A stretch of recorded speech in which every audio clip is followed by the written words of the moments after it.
Have you ever discovered that your entire life was built on a lie because of a conversation that was never meant for your ears? Imagine sitting across from the man you've loved for nearly a decade. The man you trusted with your heart, your future, your dreams, and every vulnerable piece of yourself. Imagine sharing a table with his family, laughing over dinner, believing you belong there. Then imagine hearing a single sentence that makes your stomach drop, so suddenly that for a moment you forget how to breathe. A sentence spoken in a language everyone assumed you couldn't understand. A sentence that revealed an affair, pregnancy, and a betrayal involving the one person you trusted almost as much as your husband. The worst part wasn't learning that my husband had been unfaithful. The worst part was discovering how many people already knew. By the time that dinner ended, I realized I had been the last person living inside a carefully constructed illusion. The people I loved most had spent years protecting a secret while smiling directly into my face. What followed would expose hidden relationships, family loyalties, years of deception, and a truth that would completely alter the course of my life. And if you're wondering whether anyone ever paid the price for those lies, stay with me because the answer is far more complicated than you might think. Before we go deeper into this story, let us know in the comments where you're watching from. We'd love to hear from you. And don't forget to hit that subscribe button so you never miss any of our upcoming videos. My name is Emily. At least for the purpose of this story, that's what we'll call me. A few years ago, if you had asked anyone who knew me to describe my life, they probably would have said I was fortunate. I lived in a comfortable suburb outside Denver. I had a stable career, a beautiful home, a close circle of friends, and what appeared to be a happy marriage. My husband, Ryan, was the kind of man people naturally gravitated toward. He was confident without appearing arrogant, funny without trying too hard, reliable in ways that made people feel safe around him. My parents loved him. My coworkers admired him. Even strangers seemed to trust him almost immediately. When we first met, I genuinely believed I had found the kind of relationship people spend years searching for. Ryan made me feel seen. He remembered little details about conversations. He knew exactly how to calm me down when I was stressed. He always seemed to know the right thing to say. Looking back now, I sometimes wonder whether that was because he understood me so well or because he had spent years becoming an expert at telling people exactly what they wanted to hear. But at the time I never questioned any of it. I was in love. And love has a way of convincing us that the things we see are more important than the things we don't. Then there was Ashley, my best friend, the woman who had been part of my life long before Ryan entered the picture. Ashley and I met in our early 20s. We survived bad relationships together, career failures, family struggles, financial hardships, heartbreak. For nearly 15 years, she was the person I called whenever something important happened. She stood beside me at my wedding. She helped me choose my dress. She held my hand when my father underwent surgery. She celebrated every promotion and comforted me through every disappointment. If someone had asked me who I trusted most in the world outside my family, Ashley's name would have come out instantly. That certainty would eventually become one of the biggest mistakes of my life. At first, there was nothing unusual about the relationship between Ryan and Ashley. In fact, I was grateful they got along so well. Many people struggle when their spouse and best friend don't connect. I considered myself lucky. The three of us spent holidays together, weekend cookouts, birthday celebrations, game nights, vacations. Ryan often joked that Ashley was practically family. Whenever he said it, everyone laughed, including me. Now, when I remember those moments, I hear that sentence differently. Because sometimes the truth hides inside jokes that nobody takes seriously. Years later, after everything had fallen apart, I found myself replaying countless memories in my head. Tiny moments I had ignored, conversations I dismissed, expressions I overlooked. There were occasions when Ashley would cancel plans with me, but somehow already knew details about Ryan's week. There were times when Ryan defended Ashley with unusual intensity during disagreements. There were moments when I walked into a room and conversations suddenly stopped. Nothing dramatic, nothing obvious, nothing strong enough to trigger suspicion. Just small fragments that never seemed important until they were viewed together. At the time, I always found a reasonable explanation. Because that's what people do when they trust someone. They explain away inconsistencies. They silence uncomfortable questions. They convinced themselves everything is fine. For years, that's exactly what I did. Then came the dinner that changed everything. A dinner that began like dozens of others before it. A dinner that should have been completely forgettable. A dinner that would ultimately destroy the life I thought I had built. And it all started with a conversation that Ryan believed I could never understand. The dinner took place on a Saturday evening in early spring. Nothing about that day felt unusual. The weather was mild. Ryan spent most of the afternoon helping his father move furniture into a storage unit, while I prepared a few dishes for dinner. His mother, Linda, had invited everyone to her house for what she described as a simple family gathering. Ryan's younger sister would be there with her husband, a few cousins planned to stop by, and according to Linda, it would be one of the last opportunities for everyone to get together before summer vacations began pulling people in different directions. Ashley was supposed to attend as well. That detail didn't seem strange at the time. She had attended countless gatherings over the years. Ryan's family knew her almost as well as they knew me. She had become a familiar face at birthdays, Thanksgiving dinners, and Christmas celebrations. In many ways, she was treated like family. I remember driving to Linda's house with Ryan that evening. The radio was playing softly. Traffic was light. We talked about ordinary things. Weekend errands. Work schedules. A movie we wanted to watch. Nothing in his voice suggested that within a few hours my entire understanding of our marriage would begin to collapse. If anything, Ryan seemed unusually relaxed. Happy. Comfortable. Looking back, that detail stays with me. While I was completely unaware of what was happening around me, he was sitting beside me carrying a secret that could destroy everything. And somehow he appeared perfectly at peace. The house was already full when we arrived. People were gathered in the kitchen. Others sat in the living room watching a basketball game. Children ran through the hallway while adults laughed over drinks and appetizers. The atmosphere felt warm and familiar. The kind of environment where nobody expects life-changing revelations. Ashley arrived about 30 minutes later. When she walked through the door, she seemed distracted. I noticed it immediately. Her smile appeared forced.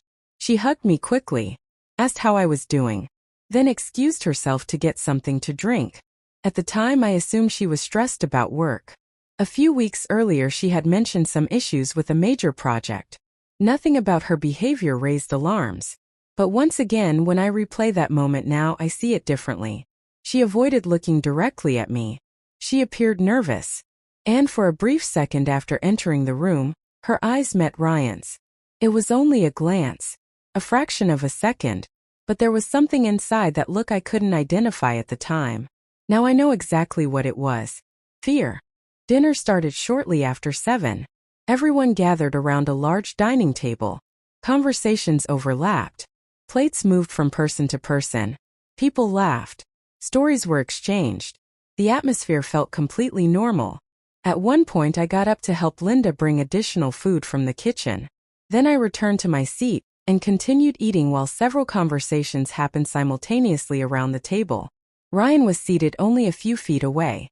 His mother sat beside him. Because several family members were talking at once, nobody paid much attention when Ryan leaned slightly toward Linda and began speaking Spanish. This was not unusual.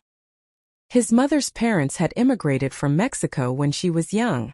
Spanish was frequently spoken among relatives during family gatherings. Most people around the table understood at least some of it. I had never given anyone a reason to believe I did. That was because I rarely mentioned it.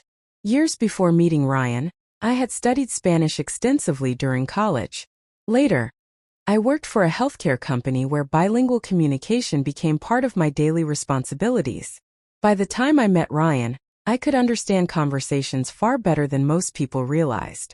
For some reason, the subject had simply never come up. Eventually, everyone assumed I didn't speak Spanish. I never corrected them. That small misunderstanding would end up changing my life. At first, I wasn't paying attention to Ryan's conversation. I was focused on someone across the table telling a story. Then I heard Linda quietly ask a question. A single sentence. And something about her tone immediately caught my attention. She sounded worried. Not casually concerned. Genuinely worried. Without meaning to, I began listening. Ryan lowered his voice. "Mom, relax. She still doesn't know." The moment I heard those words, something inside me shifted. I didn't know why. I couldn't explain it. But instinctively I knew they weren't discussing anything harmless. Linda glanced around the room before responding. How much longer can you keep this from her? Ryan sighed. His expression remained calm. Far too calm. I've handled it this long. The conversation lasted only seconds. Nobody else seemed to notice. Forks continued moving. People kept talking. Laughter filled the room. Meanwhile, I sat frozen in my chair. Every nerve in my body suddenly felt awake. I told myself there had to be an innocent explanation. Maybe they were discussing a surprise. Maybe it involved a gift. Maybe it involved a family matter. Anything. Everything. My mind searched desperately for a reasonable answer. Then Linda asked another question. Question I will never forget. What about the baby? The word struck me so hard that for a moment I wasn't sure I had heard correctly. I remember staring down at my plate. The sounds around me became distant. Muffled. Almost unreal. Ryan looked toward his mother. His voice dropped even lower. But I still heard every word. We'll figure it out. Linda shook her head. You should have figured it out months ago.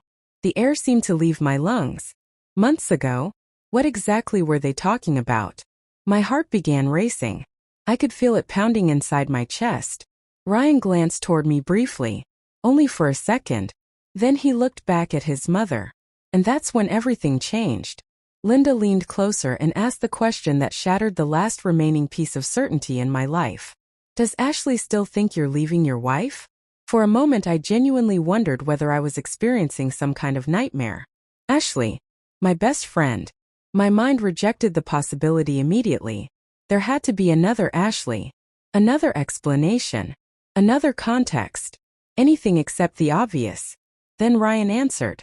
And with that single sentence, every illusion I had about my marriage began falling apart. She says she can't keep waiting forever. I felt physically sick. My hands became cold. My vision blurred. But the conversation wasn't over. In fact, the worst part was still coming. Because seconds later, Linda asked the question that confirmed my deepest fear. And Ryan's answer would reveal a truth so devastating that even years later, I can still remember the exact feeling of hearing it. For a few seconds after Ryan mentioned Ashley's name, I sat completely still. I didn't move. I didn't speak. I barely breathed. Part of me was still trying to convince myself that there had to be another explanation. Human beings have an incredible ability to reject painful truths when they first appear. Even when the evidence is sitting directly in front of us, our minds search for alternative possibilities because accepting reality can sometimes feel impossible. That was exactly what was happening to me. I wanted to believe I had misunderstood. I wanted to believe there was another Ashley. I wanted to believe the conversation meant something entirely different from what it appeared to mean.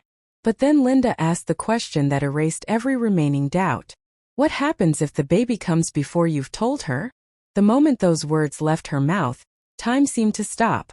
I remember hearing dishes clatter somewhere down the table. Someone laughed at a joke. A child asked for more food. Life continued around me as though nothing had happened. Meanwhile, my entire world was collapsing. Ryan rubbed his forehead. The look on his face wasn't one of guilt. It wasn't panic. It wasn't even shame. It was frustration. The frustration of someone dealing with a complicated situation that had become inconvenient. That realization hurt almost as much as the betrayal itself. Because in that moment, I wasn't hearing a man devastated by the consequences of his actions. I was hearing a man annoyed that his secret was becoming difficult to manage. Then he answered. Ashley's already in her second trimester. I felt the blood drain from my face. Second trimester. This wasn't a recent mistake. This wasn't some drunken night that spiraled into disaster. This wasn't a rumor or a misunderstanding. A pregnancy doesn't reach the second trimester overnight. That meant months. Months of lies. Months of deception. Months of conversations, meetings, phone calls, and hidden moments while I went about my life believing everything was normal. I stared down at my plate, terrified that if I looked up, someone would see the devastation written all over my face. Linda lowered her voice even further. Ryan, this has gone on long enough. I know. No, you don't know. If you did, we wouldn't still be having this conversation. He remained silent. Then she asked the question that would haunt me for years. Do you even know which life you want? Ryan didn't answer immediately. Several seconds passed. And sometimes silence says more than words ever could. Finally he spoke. I don't know. Those 3 words cut deeper than anything else. Not because he admitted uncertainty, but because they revealed that while I was fully committed to our marriage, he was weighing options. I wasn't his wife in that moment. I was one of 2 choices. One possibility among several. A person whose future was being debated in private conversations without her knowledge. The pain was overwhelming. Yet somehow I kept sitting there. I smiled when people looked my way. I nodded during conversations. I responded when spoken to. To everyone around that table, I probably looked perfectly normal. Inside, I was fighting to keep myself from breaking apart. Then the conversation took another turn. Linda's voice became firmer. Emily deserves the truth. The irony nearly made me laugh.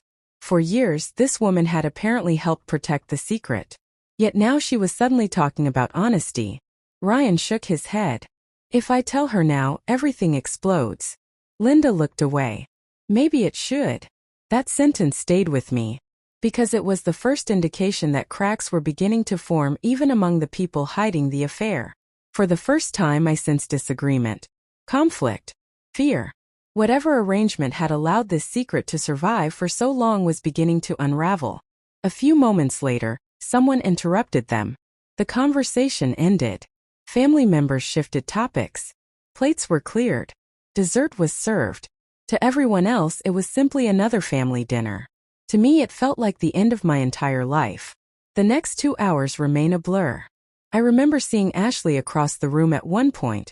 She was talking with Ryan's sister. Laughing. Smiling. Acting completely normal. I studied her face from a distance. I searched for signs of guilt. Signs of regret. Signs that this was somehow difficult for her.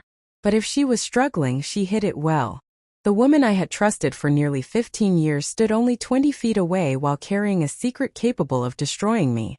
And she never looked in my direction. Not once. That detail bothered me more than anything.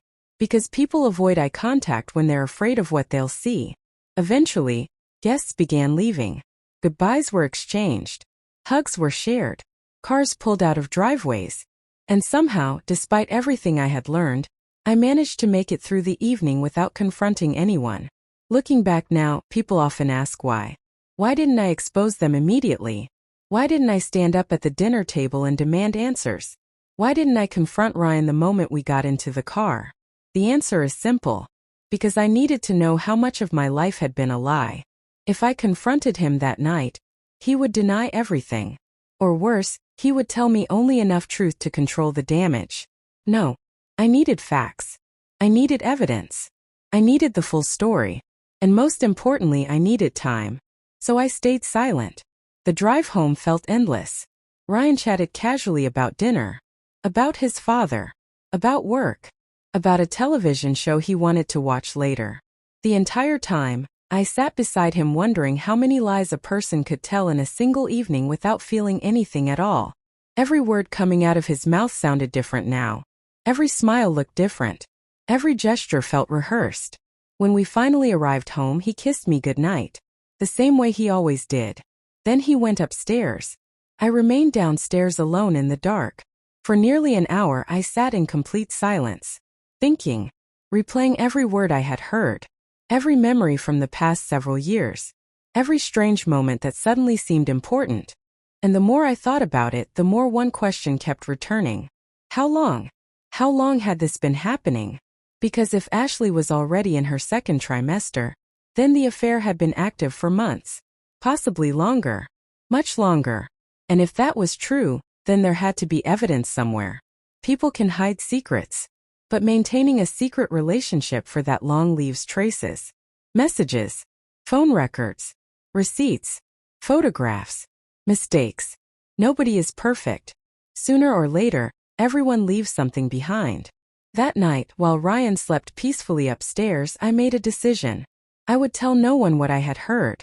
Not yet. I would not confront Ashley. I would not confront Ryan. I would not confront Linda. Instead, I would become the one thing they never expected me to become. I would start looking. And within days, I would uncover evidence that proved this betrayal was far worse than I had imagined. Because the affair wasn't the only secret they were hiding. Not even close. The next morning, I woke up feeling as though I had slept for only a few minutes. In reality, I had barely slept at all. Every time I closed my eyes, I heard the conversation from the dinner table repeating itself. Linda's voice. Ryan's responses.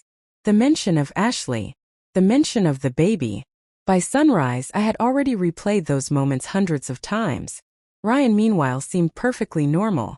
He came downstairs, poured himself coffee, kissed my forehead, and asked whether I wanted breakfast. Watching him move around the kitchen that morning felt surreal. The man standing in front of me looked exactly like the husband I had known for years. Same face.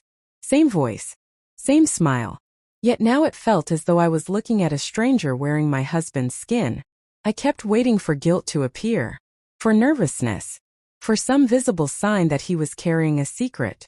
But nothing came. If anything, he seemed unusually relaxed. That realization frightened me. Because it suggested he had become comfortable with deception. Comfortable enough to live inside it every day. Comfortable enough to sit across from me at breakfast after discussing his pregnant mistress less than 12 hours earlier. When he eventually left for work, I stood at the front window and watched his car disappear down the street. The second he was gone, I began my search. At first, I wasn't entirely sure what I was looking for. All I knew was that people rarely hide major secrets without leaving traces behind. The problem was finding those traces. I started with small things. Recent credit card statements, bank transactions, travel records. Nothing dramatic. Just ordinary information. At first glance, everything appeared normal. Mortgage payments, utility bills, groceries, gas stations, restaurant charges, the routine expenses of a married couple. Then I noticed something unusual. A recurring charge that appeared every month. The amount wasn't large enough to attract attention. In fact, that was probably why I had never questioned it before. It was listed under a property management company. First, I assumed it involved storage. Maybe an investment. Possibly a work-related expense. But something about it felt strange. The charge appeared with remarkable consistency. Every month. Same date. Same amount.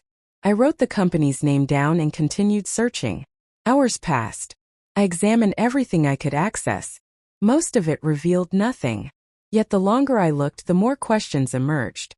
Certain weekends Ryan claimed to be traveling for work now seemed unusually difficult to verify. A few expenses didn't match the locations he had mentioned. Several receipts raised concerns. Individually, they meant very little. Together, they formed a pattern I didn't like. By late afternoon, I had accumulated enough concerns to justify further investigation. But I still lacked proof. And proof was what I needed. That evening, Ryan returned home acting exactly as he always had. He asked about my day, discussed work, complained about traffic, made dinner plans. The performance continued so naturally that anyone observing us would have assumed we were a happy married couple. Meanwhile, every sentence he spoke sounded different to me. Every answer felt rehearsed. Every smile looked calculated. For the first time in our marriage, I began paying attention not to what he said, but to what he avoided saying. And that's when I noticed something else. His phone. Ryan had always been protective of his phone. Not secretive. Just protective. At least that's what I had told myself. But now I saw things differently. Whenever a message arrived, he checked it quickly. Whenever he left the room, the phone went with him. Whenever it sat on a table, it remained face down. Little habits. Small details. The kind of details people ignore when trust exists. Trust changes what we notice. Once trust disappears, everything becomes evidence. Over the following week, I continued gathering information. I said nothing, asked no questions, made no accusations. Instead, I observed. And the more I observed, the more suspicious things became. Ryan started taking more calls outside. He occasionally stepped onto the back patio before answering. Sometimes he lowered his voice. Other times he claimed work was becoming stressful. Every explanation sounded reasonable. And that was the problem. Experienced liars understand that the best lies are often built from believable pieces of truth. A few days later, I met Ashley for lunch. That meeting would become one of the most difficult experiences of my life. Sitting across from her felt completely different now. For years, I had looked at Ashley and seen loyalty, friendship, trust. Now I was searching for deception. The entire lunch became an exercise in observation. I watched her expressions, her body language, the way she responded to certain topics. At one point, I casually mentioned Ryan's name. Only briefly, only in passing. The reaction lasted less than a second. Most people would have missed it. But I saw it. A tiny shift. A flash of tension. Then it vanished. She recovered immediately. Changed the subject. Smiled. Continued talking. Yet for the first time I knew I wasn't imagining things. Something existed between them. I still didn't know how deep it went. But I knew it was real. As we finished lunch, Ashley hugged me goodbye. For years that gesture had represented friendship. Now it felt like betrayal wrapped in familiarity. I drove home feeling physically exhausted. The emotional weight of carrying this secret alone was becoming unbearable. But I couldn't stop now. I was too close. A few nights later, the breakthrough finally arrived. It happened completely by accident. Ryan had fallen asleep on the couch while watching television. His phone rested beside him. Normally, he would have taken it upstairs. Normally, he never let it out of reach. That night, for whatever reason, he forgot. I stared at the device from across the room. For several minutes, I debated what to do. Part of me felt guilty. Another part reminded me that guilt was a luxury I could no longer afford. Eventually, I picked it up. My hands were shaking.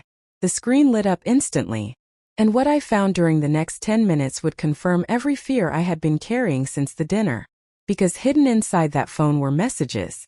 Hundreds of them. Messages that revealed the affair wasn't months old. It wasn't even a year old. And when I discovered exactly how long Ryan and Ashley had been hiding their relationship, I finally understood why Linda had looked so worried at that dinner table. The pregnancy wasn't the secret threatening to destroy everything. It was only the secret that had become impossible to hide. Something much bigger had been buried beneath it. And I was about to uncover it. The moment I unlocked Ryan's phone, I knew there was no turning back. For days, I had been operating on suspicion. Painful suspicion certainly, but suspicion nonetheless. A small part of me still hoped I would discover some misunderstanding that would explain everything I had overheard at Linda's dinner table. That hope disappeared within seconds. The first thing I noticed was that Ashley's name wasn't saved as Ashley. In fact, her name wasn't there at all. The contact was saved under the name of a plumbing company. At first glance, it looked like a business number. But the message history told a completely different story. My stomach tightened as I opened the conversation. The thread seemed endless. Messages stretched back month after month, then year after year. I scrolled upward, and kept scrolling, and kept scrolling. The farther back I went, the harder it became to breathe. There were photographs, private jokes, vacation plans, expressions of affection, arguments, apologies, promises. Entire conversations that revealed a relationship far deeper than a simple affair. What I was reading wasn't a temporary mistake. It wasn't an isolated lapse in judgment. It was a second relationship. A fully developed romantic relationship that had existed alongside my marriage. One message stopped me cold. It had been sent nearly 4 years earlier. 4 years. I stared at the date repeatedly, convinced I had read it incorrectly. But the date remained the same. 4 years.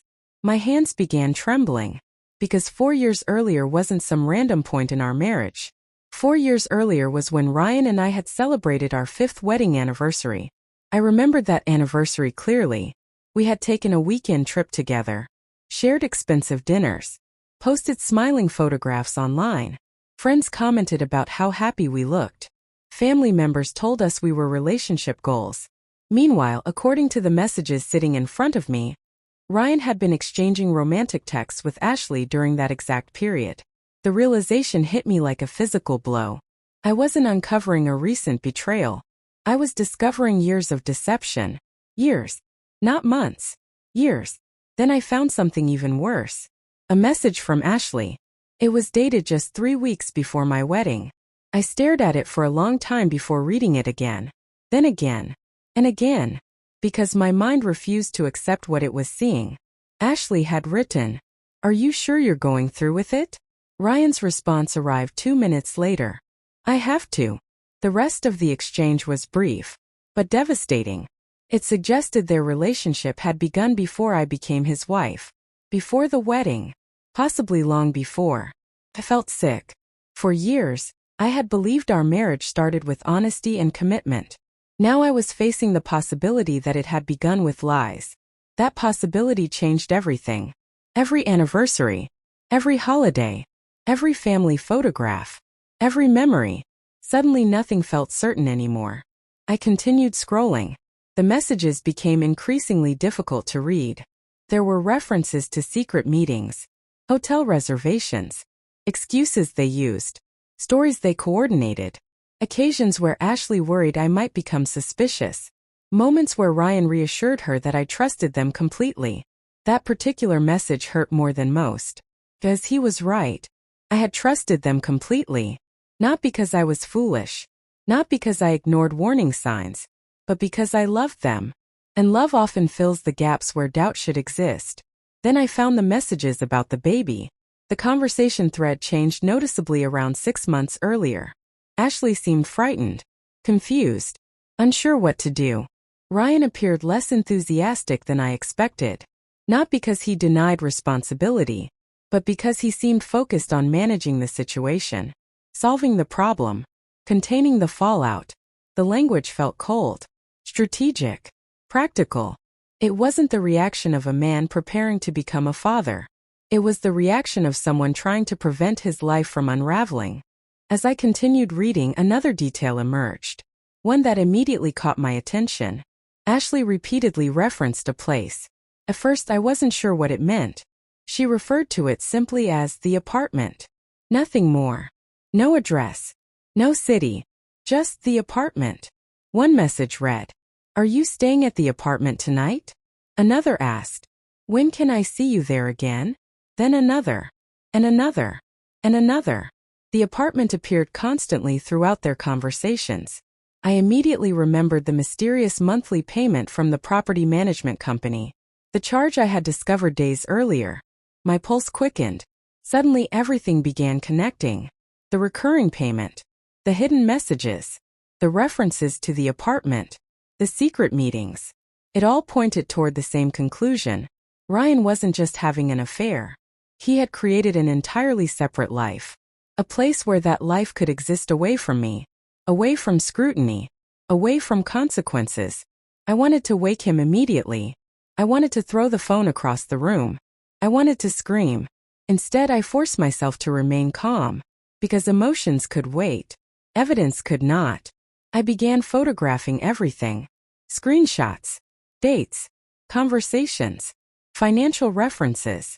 Anything that might matter later. For nearly 2 hours I documented as much as possible. When I finally returned the phone to its original position, Ryan remained asleep, completely unaware that the walls around his secret were beginning to crumble. I barely slept that night. The next morning I called in sick to work. For the first time in my life I felt unable to function normally. But I also knew I needed answers. And there was only one place left to look. The apartment. By noon, I had tracked down the property management company connected to the monthly payments.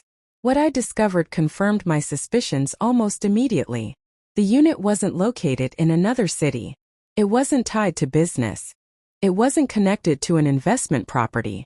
It was less than 30 minutes from our home. 30 minutes. 4 years, Ryan had been maintaining a secret location practically in our backyard. The realization was staggering. How many times had I unknowingly driven past it?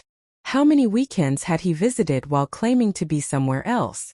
How many lies had originated from that address? I sat in my car staring at the building from across the street. It looked ordinary. Completely ordinary. A modest apartment complex surrounded by trees and parking spaces. Nothing about it suggested the devastation hidden inside. People walked their dogs. Children rode bicycles. Residents carried groceries upstairs. Life continued as normal. Meanwhile, I was looking at the place where my marriage had been quietly dismantled piece by piece. I should have left. I should have gone home. I should have contacted a lawyer immediately. Instead, I stayed. Something told me there was more. Something important. And a few minutes later, that feeling proved correct. Because as I watched the entrance, a familiar car pulled into the parking lot. My heart stopped. It wasn't Ryan. It wasn't Linda. It wasn't anyone from his family. It was Ashley. And she wasn't alone. What I saw next would answer one question. But it would also create an even bigger mystery. A mystery that would force me to question whether everyone involved had been telling the same story. Or whether someone had been lying to everyone all along. The moment Ashley's car entered the parking lot, every instinct told me to leave. I had already seen enough. I had heard the conversation, found the messages, discovered the apartment. Any reasonable person would have turned around, contacted an attorney, and begun preparing for the end of the marriage. But after weeks of uncovering one secret after another, reason was no longer guiding my decisions. I needed answers.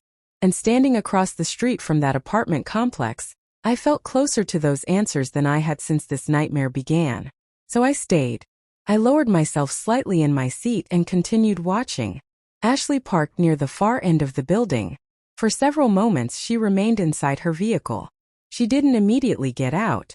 Instead, she sat there staring through the windshield as though she was gathering the courage to do something difficult. That detail caught my attention. This wasn't the behavior of someone arriving at a place where she felt completely comfortable. There was tension in her movements, hesitation, fear. Then she stepped out. The first thing I noticed was how different she looked. Not physically, emotionally.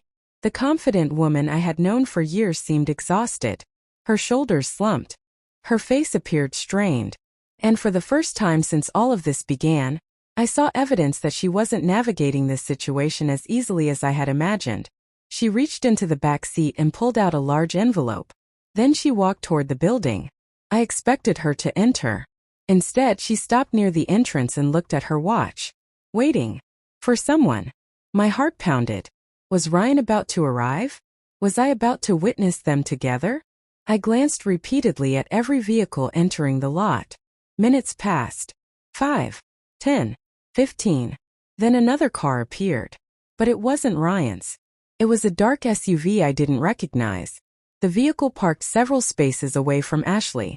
A man stepped out. First, I couldn't see his face clearly. Then he turned. And my confusion immediately deepened. I had never seen him before. Not once. Not at family gatherings. Not in photographs. Not anywhere. Ashley walked directly toward him. The two exchanged a brief hug. Then they began talking. From where I sat, I couldn't hear a single word. But their body language told a story. And it wasn't the story I expected. The interaction wasn't romantic. There was no affection. No intimacy. No signs of a couple meeting in secret. Instead, it looked serious. Urgent. Almost confrontational. Several times Ashley appeared frustrated. At one point she wiped tears from her face. The man remained calm. Listening. Responding.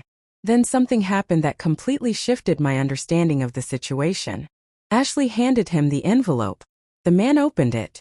Examined the contents. And suddenly his entire expression changed. Even from a distance I could see it. Shock. Whatever was inside that envelope had caught him completely off guard. The conversation continued for several more minutes. Then Ashley walked away. Not toward the apartment. Back toward her car. The man remained standing near the entrance holding the envelope. Watching her leave. I sat frozen. Nothing I had just witnessed made sense. If Ashley and Ryan were involved in a long-term affair, who was this man? Why was she meeting him at the apartment? And what had been inside that envelope? Questions piled on top of questions.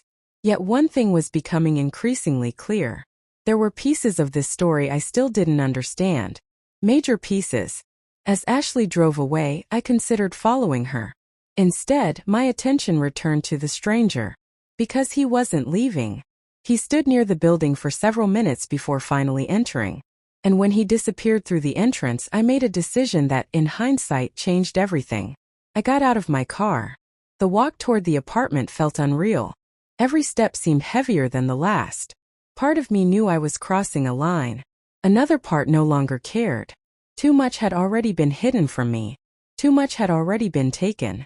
When I reached the building, I entered through the same door. Inside, a directory listed apartment numbers. I scanned it quickly. Then my eyes landed on a name. Not Ryan's. Not Ashley's. A woman's name I didn't recognize. Yet according to the property records I had found earlier, Ryan was responsible for the payments. The discovery only added another layer to the mystery. I took out my phone and photographed everything. Then I headed back toward my car. As I reached the parking lot, my phone suddenly vibrated. The message came from Ryan. A simple text. Running late tonight. Meeting with a client. I stared at the screen. For several seconds I couldn't even process the irony. At that exact moment, I was standing outside the apartment he had secretly maintained for years. And he was still lying. Still inventing stories. Still assuming I knew nothing. I replied with a short message. No problem. Drive safe. The response arrived almost immediately. A heart emoji. Nothing more. I laughed. Not because anything was funny, but because the absurdity of the situation had become impossible to ignore. The man who had built an entire second life was sending heart emojis as if everything were normal. As if trust still existed. As if love could survive endless deception. That evening, after returning home, I began reviewing everything I had gathered. The messages. The financial records. The photographs. The timeline. Hours passed. Then shortly after midnight, I noticed something I had overlooked. One of Ashley's messages referenced a medical appointment. At first glance it seemed unimportant. Then I noticed the date. The timing didn't fit. According to the timeline Ryan and Ashley discussed, the pregnancy should have been at a different stage than the appointment suggested. The discrepancy was small, but significant. I checked another message. Then another. Soon I was comparing dates, conversations, and appointments. The more I compared them, the more uneasy I became. Because the numbers weren't lining up. Something was wrong. Very wrong. For the first time since uncovering the affair, a new possibility entered my mind. A possibility so unexpected that I initially dismissed it. Then I reviewed the evidence again. And again. Each time I reached the same conclusion. The timeline surrounding the pregnancy didn't make sense. Not if Ryan was telling the truth. And if Ryan wasn't telling the truth about the pregnancy, then one question suddenly became unavoidable. Was the baby actually his? That question kept me awake for the rest of the night. Because if the answer was no, then everything changed. The affair. The lies. The apartment. The secret conversations. Even Linda's involvement. Every piece of the story would need to be reconsidered. And within days I would receive information that would force me to do exactly that. Because someone connected to this secret was finally ready to talk. And what they revealed would expose a truth none of us had seen coming. For the next 3 days I couldn't think about anything except the timeline. The dates refused to leave my head. Every time I reviewed the messages between Ryan and Ashley, the same problem appeared. Something wasn't matching. The more I examined the details, the less confidence I had in the story Ryan seemed to be telling everyone around him. First I assumed I was overthinking it. After all, I wasn't a doctor. I wasn't an investigator. I was simply a woman trying to make sense of a betrayal that had shattered her life. But the discrepancy kept bothering me. And eventually, curiosity became stronger than doubt. So I started building a timeline. I printed screenshots. Organized dates. Cross-referenced conversations. Examined travel records. Compared text messages to calendar entries. Compared calendar entries to financial transactions. What began as a simple exercise quickly turned into something much larger. The evidence wasn't just revealing an affair. It was revealing contradictions. And contradictions often point toward hidden truths.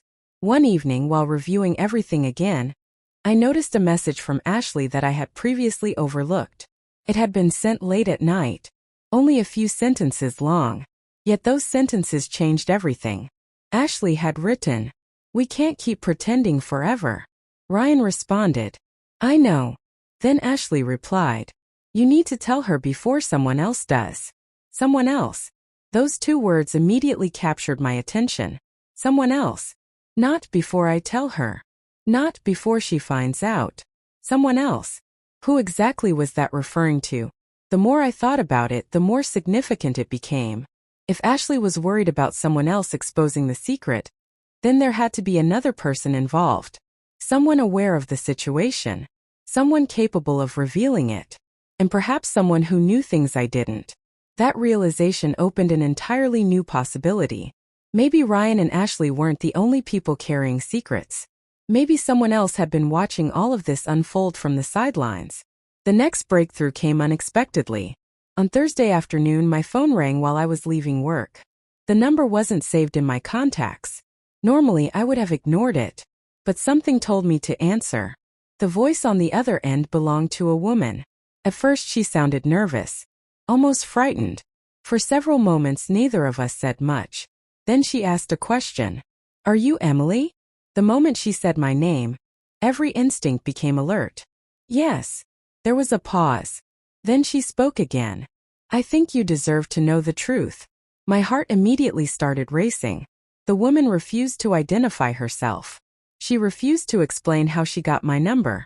And she repeatedly insisted that she didn't want her name connected to what she was about to reveal. Under ordinary circumstances, I might have dismissed the call. But nothing about my life was ordinary anymore. So I listened. What she told me over the next 15 minutes left me speechless. According to her, several people inside Ryan's family had known about the affair for much longer than I realized. Not just Linda. Others. Family members. People who had attended holidays with me. People who had smiled at me. People who had accepted gifts from me. People who had looked directly into my eyes while protecting Ryan's secret. First, I struggled to believe it. The betrayal already felt overwhelming. The idea that multiple people had participated in keeping me in the dark seemed almost impossible. Yet the caller provided details. Specific details. Dates. Locations. Conversations. Information that aligned with evidence I had already discovered. The longer she spoke, the harder it became to dismiss her claims. Then she revealed something that stopped me cold. According to her, the apartment wasn't originally intended for Ryan and Ashley. The apartment had been rented for an entirely different reason. Years earlier. Long before the pregnancy. Long before the recent crisis. And if what she was saying was true, the apartment itself held the key to understanding how this entire situation began. When I asked what she meant, she hesitated. Then she said something I will never forget. "Emily, their relationship didn't start the way you've been told." My grip tightened around the phone. What does that mean? Another pause. Then finally, it wasn't supposed to be Ashley. I felt a chill run through my body. For several seconds I couldn't speak. The sentence made no sense. It wasn't supposed to be Ashley. What exactly did that mean? The woman continued. Years earlier, according to her, Ryan had been involved with someone else entirely. Someone whose identity remained hidden from most of the family. Someone connected to the apartment. Someone whose departure had created circumstances that eventually brought Ryan and Ashley closer together. The story sounded unbelievable, complicated, messy. Yet every major revelation in this nightmare had initially sounded unbelievable. And every single one had eventually proven true. Before ending the call, the woman gave me one final piece of information. A name. The same name I had seen listed in the apartment directory. The woman whose name appeared on the records. The woman I had never met. The woman connected to the apartment. The woman who, according to the caller, knew more about Ryan than anyone else. Then the call ended. Just like that. No explanation. No goodbye. Nothing. I sat in my car for nearly 20 minutes afterward, trying to process everything. The affair. The pregnancy. The apartment. The unknown man Ashley had met. The mysterious woman connected to the property. The family members hiding secrets. Every answer seemed to create 3 new questions. Yet one thing was becoming increasingly clear. The story I thought I was uncovering wasn't the full story. Not even close. I had spent weeks believing I was investigating an affair. Now it appeared I was unraveling years of interconnected secrets stretching far beyond Ryan and Ashley. And if I wanted the truth, there was only one person left to find. The woman whose name appeared on the apartment records. The woman the anonymous caller seemed so afraid to discuss. The woman who might finally explain how all of this began. What I didn't realize then was that meeting her would completely change the direction of my investigation. Because she wasn't just connected to Ryan's secret life. She had been living inside it. And the version of events she was about to reveal would force me to question whether Ryan had been manipulating everyone from the very beginning. Including Ashley. Including his own mother. And most importantly, including me. I didn't go looking for the woman immediately. Not because I was afraid and not because I lacked urgency, but because I finally understood something important. If I rushed this next step, I would lose control of the one thing I still had left: clarity. Everything up to this point had been pieces. Conversations overheard. Messages discovered. Financial records. A mysterious apartment. A pregnancy that didn't align with the timeline. A stranger meeting Ashley in a parking lot. And a phone call from an unknown woman who claimed Ryan's entire story was incomplete. If I moved too quickly, I risked missing the structure beneath it all. So I slowed down. For the first time since the dinner at Linda's house, I stopped reacting and started thinking. I replayed everything in order from the beginning. Ryan's calm behavior that night. Ashley's nervous arrival. The Spanish conversation. The pregnancy revelation. Linda's involvement. The apartment. The unknown man. The caller. And the woman whose name appeared on the lease. When I looked at it that way, something became clearer. These weren't isolated secrets. They were connected events. Like a chain that had been forming long before I ever noticed it. The next morning, I returned to the property records again. This time I focused only on the apartment, the leaseholder, the payment history, the management company, and that's when I found it. A second contact number linked to the account. Not Ryan's. Not Ashley's. A different number entirely. Called it. A voicemail picked up almost immediately. A woman's voice. Calm. Controlled. Familiar in a way I couldn't explain. I didn't leave a message. I hung up. Then I tried again 10 minutes later. This time she answered. There was silence for a moment after I spoke. Then she said my name. Not as a question. As confirmation. That alone told me everything I needed to know. She already knew who I was. Which meant she had been expecting this moment. Emily, she said quietly. I was wondering when you'd finally call. My throat tightened. You've been watching me? A short pause. Then she replied. Not watching. Waiting. I stepped outside so I could breathe. The air felt heavier than it should have. I asked her the question I had been carrying for days. What is the apartment? She didn't answer immediately. Instead, she asked something in return. Do you want the truth? Or do you want comfort? That question stayed with me longer than anything else. Because it forced me to acknowledge something I had been avoiding. Comfort was already gone. So I told her the truth. The silence that followed lasted nearly 10 seconds. Then she finally spoke. The apartment was never just for Ryan. My heart slowed. What do you mean? Another pause. Then she said it. It was for managing his relationships. I didn't understand at first. So I asked her to explain. And what she revealed next changed everything I thought I knew about my marriage. According to her, Ryan had never been as simple as I believed. He didn't just fall into an affair with Ashley. He didn't just hide a pregnancy. And he didn't just maintain a second life. He built systems, patterns, structures designed to keep different parts of his life separated from each other. The apartment wasn't just a meeting place. It was a controlled environment. A place where certain relationships were managed away from others. A place where people were kept from crossing paths when they shouldn't. And Ashley, according to her, was not the beginning of the story. She was the continuation of it. That sentence hit me harder than anything I had heard so far. Because it implied something I wasn't prepared to accept.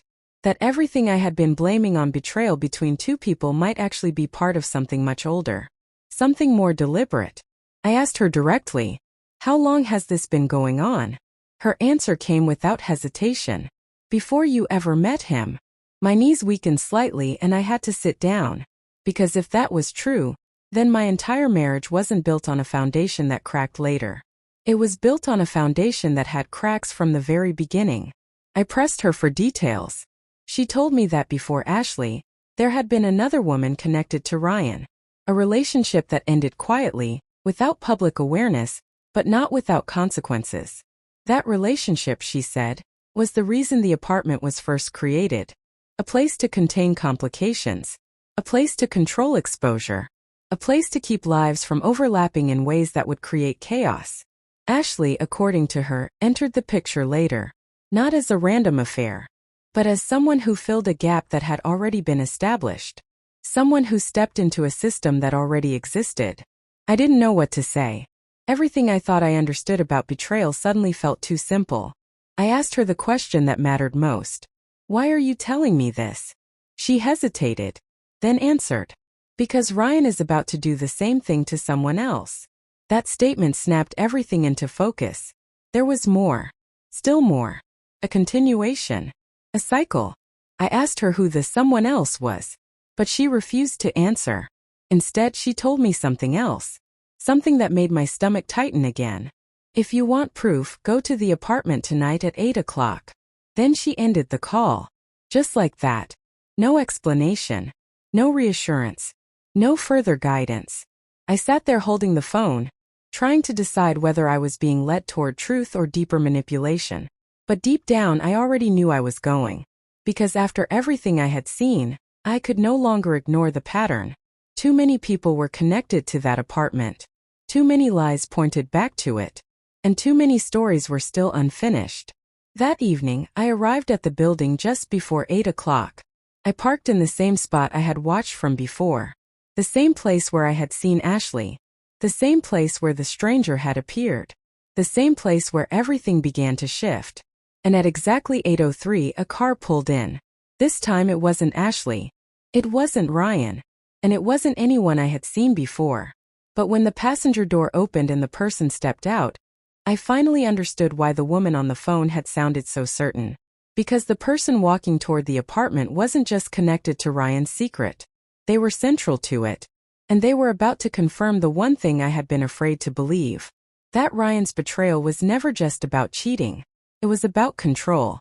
And I was finally standing at the edge of the reason why. At 8:03, I watched the car pull into the lot and stop under the dim light near the apartment entrance. For a few seconds nothing happened. The engine stayed on.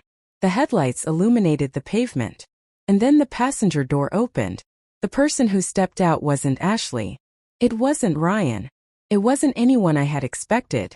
It was Linda, Ryan's mother. The same woman who had sat across from him at that dinner table. The same woman who had asked about the baby. The same woman who had spoken as if she had been carrying this situation for years. And now she was standing outside the apartment building that had been at the center of everything. My hands went cold. Because suddenly, the story I thought I understood collapsed again. Linda didn't look surprised to be there. She didn't look lost. She didn't look confused. She looked like someone arriving at a place she had been to many times before. She checked her surroundings, then walked straight toward the entrance. No hesitation. No uncertainty. I stayed in my car, watching her disappear inside the building. For several minutes I didn't move. Everything I had uncovered until this point felt heavy in my chest. The messages. The affair. Ashley. The pregnancy. The unknown man. The phone call. The apartment. And now Linda. The woman who was supposed to be outside the secret was clearly inside it. That realization changed everything again. Because it meant Ryan wasn't the only one controlling this situation. He wasn't acting alone. Minutes passed. Then I saw another car arrive. This time it was Ashley. My heart pounded as she parked and stepped out quickly, almost urgently, like she was arriving late to something important. She didn't look around. She didn't hesitate. She went straight inside. 3 people. 1 apartment. 1 secret that kept expanding every time I got closer to it. I couldn't stay in the car anymore. I got out and walked toward the building. Every step felt heavier than the last. When I reached the entrance, I paused for a moment, then followed them inside. The hallway was quiet. The kind of silence that feels unnatural. Apartment numbers lined the walls. I moved slowly until I reached the one tied to the records. The door was slightly open. Voices came from inside. I stopped just outside the threshold. And then I heard Ryan. Clear. Close. Unmistakable. But he wasn't speaking calmly. There was tension in his voice, frustration, control slipping. "I told you this wasn't supposed to get this far," he said. Ashley responded immediately. "It already did get this far the moment you stopped being honest." Linda's voice followed, lower, but firm. "This has been going on too long, Ryan." Silence filled the room for a moment. Then Ryan spoke again. And what he said next finally confirmed everything I had been afraid to understand. This was never just about Ashley. My breath caught. Inside the apartment, chairs shifted. Someone stood. Then another voice spoke. A voice I didn't recognize. The same man I had seen in the parking lot days earlier. "I warned you this would fall apart," he said. Ashley's voice cracked. "You said she would never find out." Ryan replied sharply. "She wasn't supposed to understand Spanish." That sentence hit harder than anything else, because it confirmed something I had been carrying since the beginning. My silence had been the only reason the truth stayed hidden. But I still didn't fully understand what this was. Until Linda spoke again. And changed everything. "She deserves to know why the apartment exists." A long pause followed. Then Ryan answered. And this time there was no confidence left in his voice. Because the last time I lost control, everything fell apart. The room went quiet. Completely quiet. And in that silence I finally understood. This wasn't just a love triangle. It wasn't just an affair. It wasn't even just betrayal. It was management. Of relationships. Of consequences. Of secrets that had been carefully arranged so they wouldn't collide. Ashley wasn't the beginning. She was part of a system that had been in place long before me. And I had been placed inside it without ever realizing. I stepped back from the door slowly. My hands were shaking. I didn't go inside. Not yet. Because I needed one last answer. I pulled out my phone and recorded everything I could hear. Then I finally spoke. "I know everything." The room went silent instantly. Seconds later, the door opened. Ryan stood there first. Then Ashley. Then Linda. And finally the unknown man. All of them looking at me. Not surprised. Not confused. Just aware. Like they had been expecting this moment longer than I had. Ryan exhaled slowly. "So you heard it?" I nodded. "Yes." He looked at me for a long moment. Then asked the question that changed everything again. "How much did you hear?" And I said the only thing that mattered. "Enough." That single word ended the illusion. Ashley looked down. Linda closed her eyes. The man stepped back. And Ryan finally said the truth out loud. "The pregnancy isn't what you think it is." My heart stopped. Because that meant everything I had been chasing. Everything I had suffered through. Wasn't even the final truth. I forced myself to speak. "Then tell me what it is." Ryan hesitated. For the first time since this began, he looked tired. Not angry. Not defensive. Just exhausted. Then he said it. "Ashley isn't the only one involved in that timeline." A silence followed that felt endless. Then Linda spoke softly. "There were tests done." My stomach tightened. "What tests?" Ashley's voice broke. "Because we didn't know who the father was." The words landed like a final blow. Not certainty. Not resolution. But confirmation of something far more unstable than I had imagined. The pregnancy was never a simple betrayal. It was a question none of them could answer with confidence. And I had been pulled into the center of it without knowing the full truth. I stepped back again. "I don't understand any of this." Ryan looked at me directly. "You were never supposed to be part of this version of it." That sentence stayed in the air longer than anything else. Because it meant there were multiple versions of the truth. And I had been living in the one they tried hardest to hide. I turned away. And for the first time I didn't feel like I needed more answers that night. I just needed distance. Months later, everything officially collapsed. The marriage ended. The apartment was shut down. Relationships fractured beyond repair. And whatever system they had built to manage their secrets disappeared completely. But the most important realization came long after the court papers were signed. It wasn't just that Ryan had lied. It wasn't just that Ashley had betrayed me. It was that multiple people had agreed in different ways to keep an entire hidden reality alive. And I had been the only one not invited into it. Looking back, the truth was never hidden from me because I was unaware. It was hidden because everyone agreed I shouldn't see it. And the moment I finally did, everything else became impossible to unsee. Was it ever really love? Or was it just a system of secrets waiting for the right moment to collapse? That's the question I still can't fully answer. And maybe I never will.